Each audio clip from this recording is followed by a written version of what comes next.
Погода сегодня прекрасная, небо отличное. Поднимается наверх, любуется Москвой.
Всем еще раз здравствуйте, меня зовут Альбина, я экскурсовод по Москва-Сити и буду с вами разговаривать, конечно же, о Москва-Сити.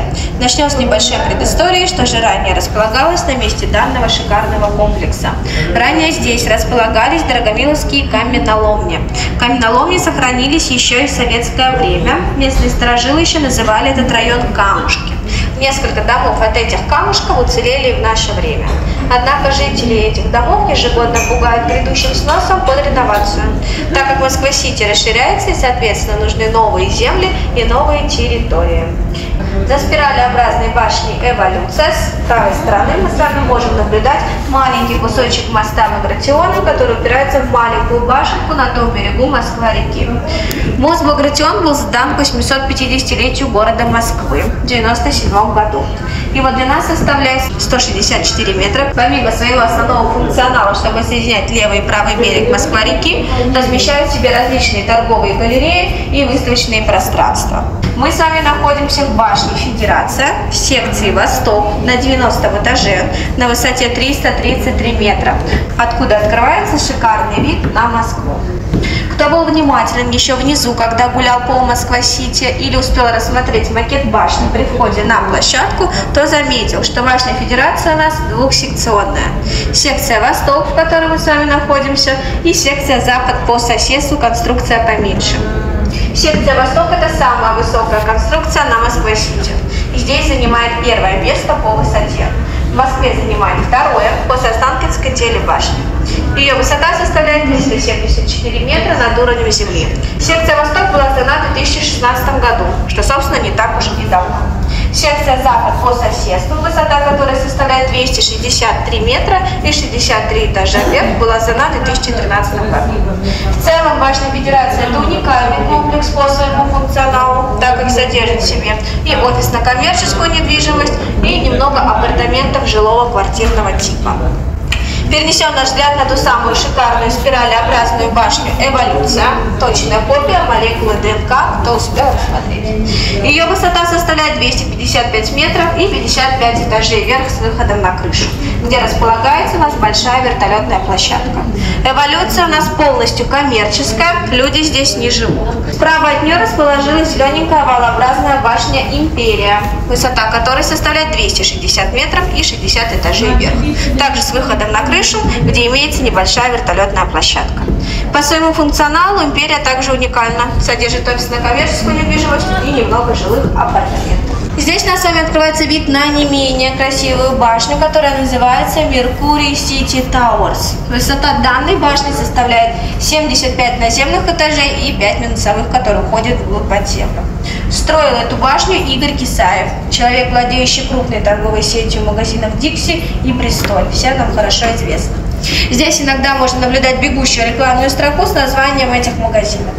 Перенесем наш взгляд на передний план. Здесь у нас с вами открывается вид на гостиницу «Украина» Рэдисон. Чуть правее вдоль по Кутузовскому проспекту, прямо по центру, премся с вами во вторую сталинскую высотку. Та самая жилая, из легендарного кинофильма «Москва слезам не верит». Ну и, конечно же, наверное, все искали Кремль. Ориентир будет у нас гостиница «Украина», ну и самая длинная пробка. И прямо по горизонту с вами упремся в длинную, хорошо подсвечивающуюся стену, да, желтую, и за ней, соответственно, как раз-таки Кремль. Если чуть-чуть вправо слегка уведем взгляд, упремся с вами, сможем увидеть храм Христа Спасителя, Белый собор с золотыми куполами. Вот буквально чуть-чуть от Кремля вправо.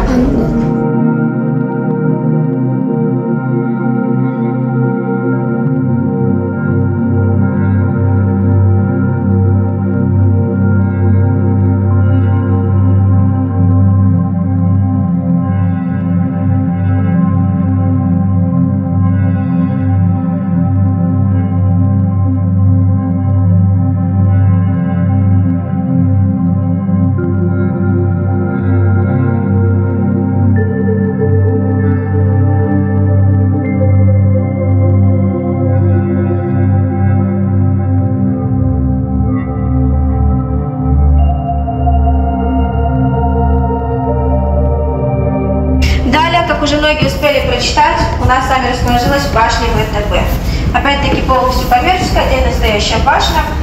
Ее высота составляет у нас 72 этажа вверх. Также с выходом на крышу, где располагается самая большая вертолетная площадка на Москва-Сити. Полностью коммерческая, отведена под офисное помещение этого банка и заселена офисными сотрудниками этого банка. Особо ничем не ставится, ничем не выдается.